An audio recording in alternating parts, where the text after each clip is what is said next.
నగర మండలం ఐనంబాకం దగ్గర నిర్మాణంలో ఉన్న చిత్తూరు తచ్చూరు రహదారి దగ్గర ఆందోళన చేస్తున్న స్థానిక రైతులకి మద్దతుగా సిపిఐ నారాయణ ఆందోళన చేపట్టారు.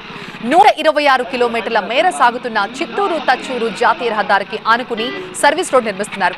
అయితే ఈ సర్వీస్ రోడ్ కి కాంపౌండ్ వాల్ కట్టడంపై రైతులు అభ్యంతరం వ్యక్తం చేస్తున్నారు. ఆ కాంపౌండ్ వాల్ వల్ల తమ పొలాల్లోకి వెళ్లడానికి దారి లేకుండా పోతోందని రైతులు ఆవేదన వ్యక్తం చేశారు.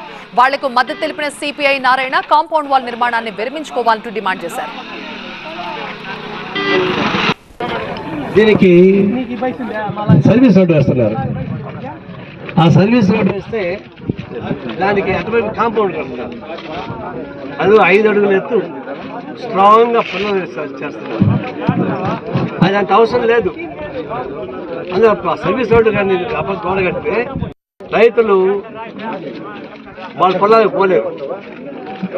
వాళ్ళ పొలాలకు రైతులు పోలేకపోతే నష్టం వస్తుంది.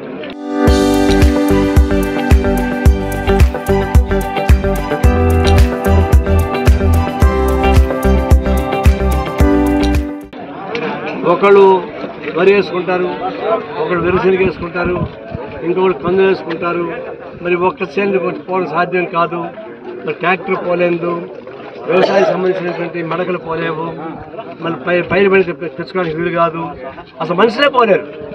అటువంటిప్పుడు మన పొలాల్లోకి మనల్ని పోనీయకుండా చేసేటువంటి మనల్ని ఉరేసేటువంటి పద్ధతుల నుంచి వస్తున్నప్పుడు మరి భూమిని చేయాలని చెప్పేసి సమస్య వచ్చింది. అందువల్ల ఈ పక్క సర్వీస్ రోడ్డుకి అటువైపు కాంపౌండ్ కట్టడానికి వెళ్ళలేదు. సర్వీస్ రోడ్డు ఉండవేయండి, దీనికి ప్రొటెక్షన్ ఈ పక్క రక్షణ కోసం వాళ్ళు కట్టుకోండి. అంతేగాని సర్వీస్ రోడ్డుకి అటువైపు కాంపౌండ్ కడితే రైతులు వాళ్ళ భూమికి వాళ్ళు పోయి వ్యవసాయం చేసుకోలేరు.